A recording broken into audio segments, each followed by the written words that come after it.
Variant का जो नया वेरिएंट आया है ओमिक्रॉन के रूप में, प्रदेश के अंदर इसके एक्टिव केसेस बढ़े हैं।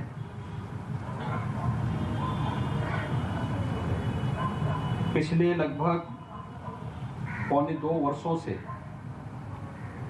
पूरा देश और पूरी दुनिया कोरोना महामारी का सामना कर रही है। हम आभारी हैं प्रधानमंत्री मोदी जी के,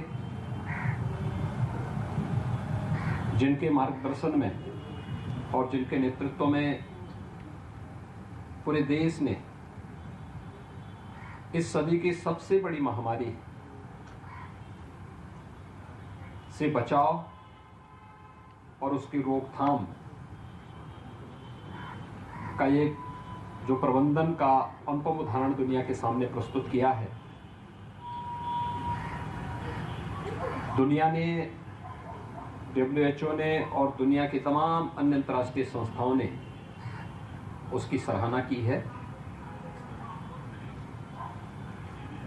देश के सबसे बड़े राज्य उत्तर प्रदेश में कोरोना प्रबंधन एक चुनौती था। दूसरा, पिछली सरकारों के समय में विकास की और हेल्थ इंफ्रास्ट्रक्चर की जो अनदेखी हुई थी, उससे भी स्वास्थ्य विशेषज्ञ चिंतित थे। लेकिन हम आभारी हैं प्रधानमंत्री मोदी जी के और भारत सरकार के, और मैं धन्यवाद देता हूं अपने हेल्थ वर्कर्स को, कोरोना वॉरियर्स को, जिन लोगों ने इस सदी की सबसे बड़ी महामारी में बेहतरीन टीम वर्क का परिचय दिया। आज प्रदेश के अंदर हर जिले में हमारे पास कोरोना जांच के अत्याधुनिक लैब्स उपस्थित हैं। सभी 75 जनपदों में सुविधा हमारे पास है। अकेले गोरखपुर के बीआरडी मेडिकल कॉलेज में RT-PCR के ही 10,000 टेस्ट पर दिन करने की क्षमता है। डिस्ट्रिक्ट हॉस्पिटल में अलग व्यवस्था है। इसके अलावा एंटीजन टेस्ट भी पर्याप्त मात्रा में, किट पर्याप्त मात्रा में हर जनपद को उपलब्ध कराए गए हैं। जिस प्रदेश में कोरोना आने के पहले, यानी उस दौरान जब मार्च 2020 में कोरोना का पहला मामला आया था, उस समय एक भी टेस्ट करने की क्षमता नहीं थी। आज वही प्रदेश 4 लाख टेस्ट प्रतिदिन करने की क्षमता हासिल कर चुका है। हमारे पास 1,80,000 बेड्स मौजूद हैं, जहां पर हम लेवल 1, लेवल 2 और लेवल 3 के कोरोना से जुड़े हुए मरीजों का सफलतापूर्वक उपचार कर सकते हैं। सेकेंड वेव के दौरान ऑक्सीजन की क्राइसिस हुई थी और भारत सरकार के सहयोग से इस दौरान भारतीय वायुसेना, भारतीय रेल और टैंकर के माध्यम से हम लोगों ने ऑक्सीजन की आपूर्ति प्रत्येक जनपद को की थी, हर डेडिकेटेड कोविड हॉस्पिटल को की थी। आज हमारे पास 558 ऑक्सीजन प्लांट प्रदेश में मौजूद हैं, जहां से हम लोग ऑक्सीजन आत्मनिर्भरता के लक्ष्य को प्राप्त करने में प्रदेश को सफलता प्राप्त हुई है। सेकेंड वेव में मृत्यु दर बहुत ज्यादा थी। प्रथम वेव की तुलना में सेकेंड वेव में संक्रमण भी तीव्र था। लेकिन इसके बाद भारत सरकार के सहयोग से उत्तर प्रदेश ने कोरोना प्रबंधन का जो उदाहरण प्रस्तुत किया, हमारे साहब ने पहले चरण से ही ये चुनौती थी। पहले चरण में कोरोना प्रबंधन के दौरान लॉकडाउन प्रारंभ होते ही प्रवासी कामगार और श्रमिक बहुत बड़ी मात्रा में अपने अपने गांव और घर के लिए आने लग गए। स्वाभाविक रूप से उनके साथ इन्फेक्शन भी आता, उसको प्रभावी ढंग से नियंत्रित किया गया। सेकेंड वेव के दौरान ऑक्सीजन के साथ साथ तमाम यानी जिस तीव्रता के साथ संक्रमण फैल रहा था, उस तीव्रता को भी ध्यान में रख करके हम लोगों ने उस दौरान निगरानी समितियां एक्टिव की थी। 72,000 निगरानी समिति हर ग्राम पंचायत में और हर वार्ड में। हर निगरानी समिति में 10 से 12 सदस्य हैं। ग्रामीण क्षेत्र में ग्राम प्रधान और शहरी क्षेत्र में पार्षद इस टीम की अध्यक्षता करता है। डोर टू डोर सर्वे करना, हर संदिग्ध व्यक्ति को मेडिसिन किट उपलब्ध कराना, अगले 24 घंटे के अंदर उनका रैपिड रिस्पांस टीम के द्वारा टेस्ट करना, और फिर अगर वह व्यक्ति लक्षण युक्त है, ऑक्सीजन का लेवल कम हो रहा है, तो उन्हें हॉस्पिटल पहुंचाना। अगर लक्षण युक्त नहीं है और कोई सामान्य स्थिति में अपना जीवन यापन कर रहा है, तो उनके लिए होम आइसोलेशन की व्यवस्था करना। इंटीग्रेटेड कोविड कंट्रोल सेंटर से प्रत्येक जनपद से उन जनपद से जुड़े हुए कोविड पॉजिटिव पेशेंट की मॉनिटरिंग करना, उन तक दवा पहुंची कि नहीं पहुंची, उनकी ऑक्सीजन लेवल क्या है, इन सब की निरंतर जांच हो रही थी। फर्स्ट और सेकंड वेव के अनुभव का लाभ लेकर के हम लोगों ने थर्ड वेव को प्रदेश के अंदर रोका। इस थर्ड वेव के बारे में आशंका थी कि अगस्त सितंबर 2021 में ये वेव आएगी, लेकिन 6 महीने तक कंट्रोल रहा। लेकिन एक नया वेरिएंट ओमिक्रॉन के रूप में आया है। मेरी पूरे प्रदेश वासियों से अपील होगी कि इस वेरिएंट से घबराने और भागने की आवश्यकता नहीं, लेकिन हाँ, बीमारी जरूर है। इससे सतर्कता और सावधानी अत्यंत महत्वपूर्ण है। सतर्कता और सावधानी के साथ ही हम इसको नियंत्रित कर सकते हैं, और इस दृष्टि से हम लोग कोरोना के लिए जो प्रोटोकॉल बनाया गया है उसका पालन जरूर करें। वर्तमान में प्रदेश के अंदर जो पॉजिटिविटी रेट है आज की जो है वो 6% है, और प्रदेश के अंदर जितने भी कोविड पॉजिटिव मामले आए हैं उनमें से 99% से अधिक मामलों की उपचार होम आइसोलेशन में हो रहा है। घर पर ही लोग अपना उपचार कर रहे हैं। सामान्य लक्षण है और उनको मेडिसिन किट उपलब्ध कराई गई है। हमारी Covid command and control centre से डॉक्टरों की एक टीम निरंतर उनकी समीक्षा भी कर रही है, उनकी जांच पड़ताल भी कर रही है। गोरखपुर की मैं बात करूं तो गोरखपुर में अब तक 2241 मामले कुल एक्टिव केस हैं, यानी 2241 एक्टिव केस गोरखपुर में हैं। इसमें से मात्र 12 जो कोविड पॉजिटिव है वो हॉस्पिटल में है, यानी 0.5% मामले ही हॉस्पिटल में हैं। बाकी से सभी लोग अपने घरों में उपचार करा रहे हैं। उनसे लगातार संवाद बना करके उनका हालचाल लिया जा रहा है। सेकेंड वेव में एक चीज देखने को मिला था कि कोविड पॉजिटिव को नेगेटिव होने में 15 दिन से लेकर के 1 महीने का समय लग जा रहा था। जिनके लंग्स ज्यादा इससे प्रभावित हो रहे थे उनके लिए और भी एक क्रिटिकल हो जाता था। पोस्ट कोविड इफेक्ट भी देखने को मिला था, कुछ कॉम्प्लिकेशंस उसके साथ भी देखने को मिले थे। लेकिन थर्ड वेव में ऐसा नहीं, एक सामान्य वायरल फीवर जैसा है, लेकिन सतर्कता और सावधानी अत्यंत आवश्यक है। इस दृष्टि से हम लोगों को इस महामारी के खिलाफ भारत सरकार के द्वारा, राज्य शासन के द्वारा जो गाइडलाइन तय की गई है उसका पालन हर व्यक्ति अगर करेगा तो हम इस सदी की सबसे बड़ी महामारी, वायरस कमजोर हो रहा है।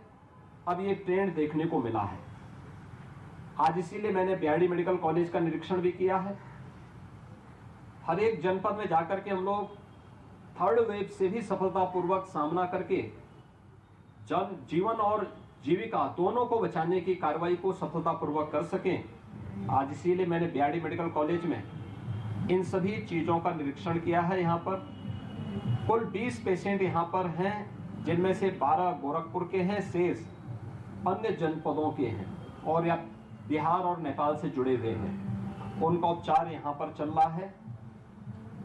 10,000 टेस्ट करने की क्षमता के लिए बीआरडी मेडिकल कॉलेज की जो लेवल 3 कोविड जांच की लैब है उसके माध्यम से करने की क्षमता है और शेष अन्य लैब्स भी हमारे पास मौजूद हैं जहां पर हम लोगों के पास कोरोना की जांच और उसके आरटी-पीसीआर के टेस्ट करने की व्यवस्था हमारे पास यहां मौजूद है।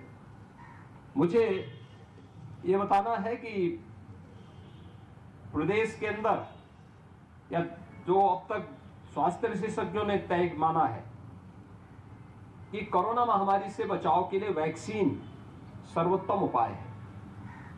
वैक्सीन अधिक से अधिक संख्या में लोग ले सकें, यह हमें प्रोत्साहित करना होगा। जिन लोगों ने पहला डोज लिया है वे दूसरा भी ले लें, जिन्होंने दोनों डोज ले ली हैं, कोमोर्बिड हैं यानी बीमार हैं, बुजुर्ग हैं, बच्चे हैं, उन सबको सतर्कता तो बरतनी पड़ेगी। लेकिन 60 साल से ऊपर के बुजुर्ग जो किसी बीमारी से ग्रसित हैं उनके लिए एक प्रिकॉशन डोज भी तय की गई है यानी बूस्टर डोज। तो उस बूस्टर डोज को लेने की तैयारी वे सभी करें। हर एक जनपद में ये व्यवस्था उपलब्ध कराई गई है। दूसरा, 15 वर्ष से 17 वर्ष के बच्चों को भी वैक्सीन उपलब्ध करवाई जा रही है और बड़े पैमाने पर हमारे नवयुवकों में इसके प्रति जागरूकता है। प्रदेश ने अब तक 22 करोड़ यानी 22.5 करोड़ से अधिक वैक्सीन के डोजेस दी हैं। इतने वैक्सीन के डोज अब तक लग चुकी हैं। 22 करोड़ 50 लाख से अधिक वैक्सीन के डोजेस प्रदेश में अंदर लग चुकी हैं और 15 से 17 वर्ष के बच्चों में भी इसके भारी उत्साह देखने को मिला है, जिसमें 47,25,000 से अधिक नवयुवकों ने भी यह वैक्सीन की डोज प्रदेश के अंदर अब तक ले ली है। अगर मैं गोरखपुर की बात करूं तो गोरखपुर का जो कुल लक्ष्य है, फर्स्ट डोज लेने का जो लक्ष्य है वह है 35,50,000 और अब तक गोरखपुर में 29,50,000 लोगों ने वैक्सीन की डोजेज ले ली है।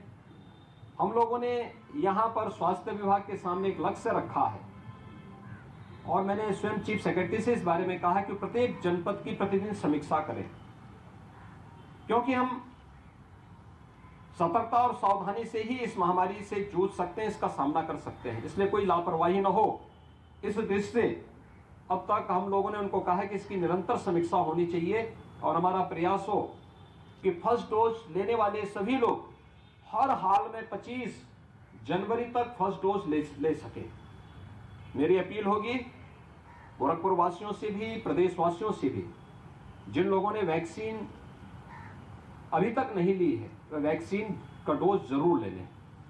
जिन लोगों ने पहली डोज ले ली है वे सेकंड डोज भी जरूर लें और जिन्होंने सेकंड डोज भी ले ली है, किसी बीमारी से ग्रसित हैं, 60 साल से ऊपर हैं, वे लोग बूस्टर डोज भी जरूर ले लें। एक नियम बनाया गया है, एक व्यवस्था बनाई गई है उन सभी लोगों के लिए। गोरखपुर में एक चीज और देखने को मिली कि हमारे युवाओं में भी वैक्सीन लेने की एक अच्छी उनके अंदर जागरूकता देखने को मिली है और यहाँ पर लगभग 33% से अधिक युवाओं ने अब तक वैक्सीन ली है, जिनकी संख्या यानी 1,01,500 से अधिक है।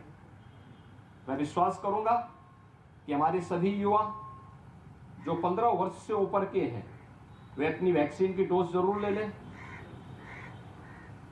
18 वर्ष से ऊपर का हर व्यक्ति भी अपना वैक्सीन का डोज ले लें, क्योंकि कोरोना वैक्सीन बचाव का एक सर्वोत्तम उपाय होगा और इस सदी की सबसे बड़ी महामारी पर हम उसी से नियंत्रण कर पाएंगे।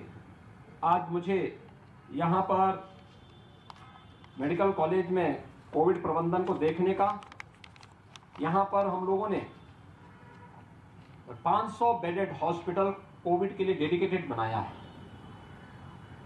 जिसमें 300 बेडेड तो ऐसे हैं जिसमें वेंटिलेटर और HFNC मौजूद है। शेष 200 में ऑक्सीजन की सुविधा है। हमारे पास यहाँ पर ऑक्सीजन, लिक्विड ऑक्सीजन भी उपलब्ध है और PSA प्लांट भी यहाँ पर मौजूद है, जिसके माध्यम से ऑक्सीजन हर सभी 500 बेड्स में उपलब्ध हो सकती है और सभी लोगों को उपलब्ध किया जा सकता है। पूरी टीम है और कहीं भी किसी प्रकार की घबराने की आवश्यकता नहीं। हर एक व्यक्ति को कोरोना महामारी से बचाव के लिए हम लोग पूरी तरह कृत संकल्पित हैं।